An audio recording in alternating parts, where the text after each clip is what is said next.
the balanced leech.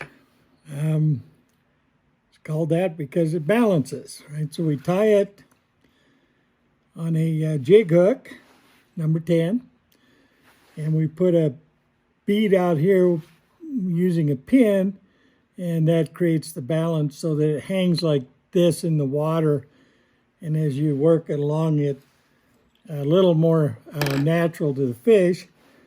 Fall is a good time to fish them. As the weeds come out, that's their cover, and fish will be predating on them. Say a couple words about tools. We'll be making a dubbing loop, and I like this kind of gizmo for that. I use Petitjean's technique. I'll provide a link to that video. The pins are map pins. Excuse me. They're in size 20 and they're 1.25 inches long, so we have to cut them.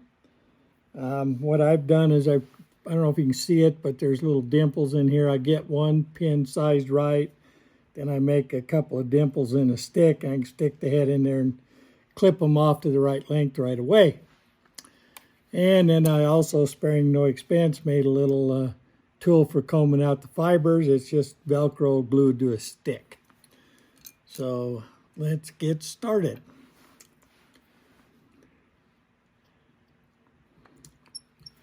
So you do a few wraps here, get this thing started, and then we're going to put the pin and the bead on.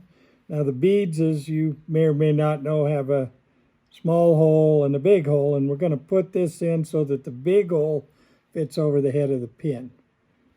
And now we set that. We've cut it so this will get about to the back of the hook. You get used to looking at these and you know about when it'll balance. Doesn't have to be exact, just in the ballpark and it'll balance. You want to do these wraps fairly tight,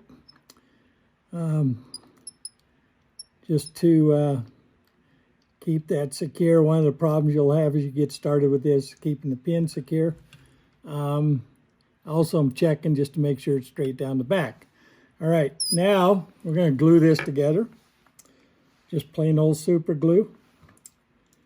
And put a little dollop on both sides. Okay, and then I'll put a little bit on the back of the pin, and that'll run up under the bead head, and it will help to secure that. Okay, so now we just wrap back up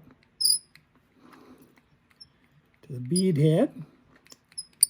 Now we're going to build a little thread base here to make sure the bead head is secure. So we go back and forth and build a little cone, and with this little cone and the glue, the bead head won't go anywhere.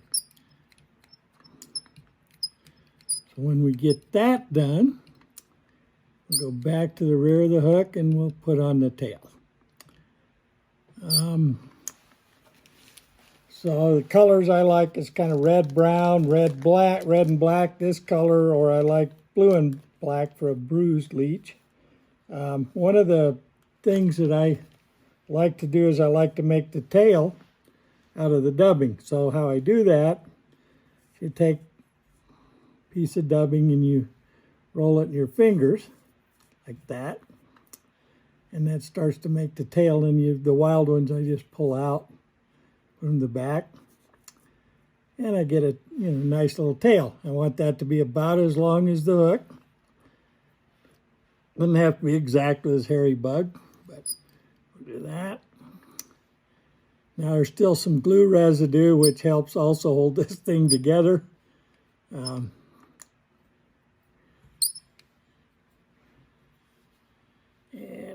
cut this off. Alrighty, so now we're going to make the dubbing loop. So I pull off a good hunk of thread. My dubbing loop's about 6 inches, longer than I need. I don't know, I just do it that. Well, there's sort of a reason to do it, and you'll see it.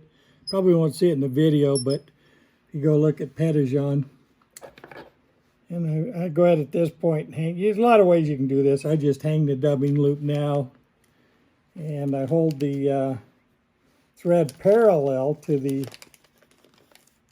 desktop, and that allows me to avoid the use of wax. If you want to hang it down, you have to use some wax. So I don't do that. I just do it this way. It all works, all good.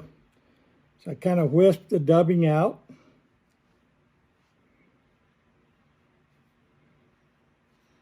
Like that. And then I'm going to hang it in the loop, the thread. Oops, I will hang it in there.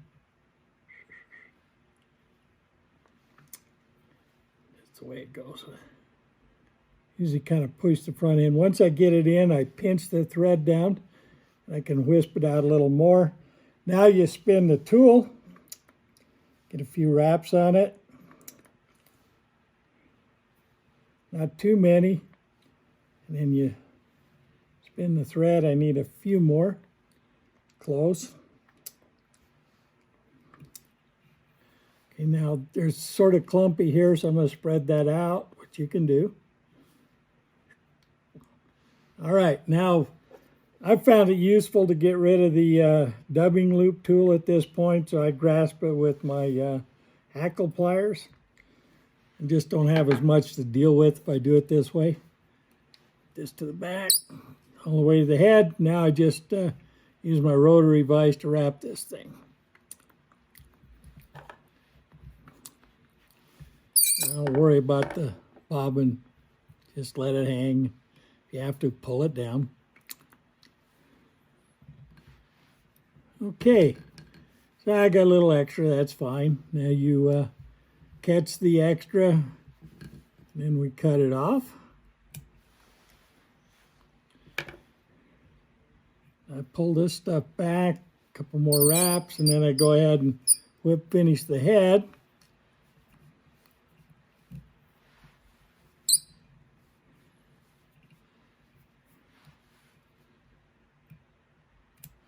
And then finally, we're going to comb these fibers out a bit. Make them a little buggier.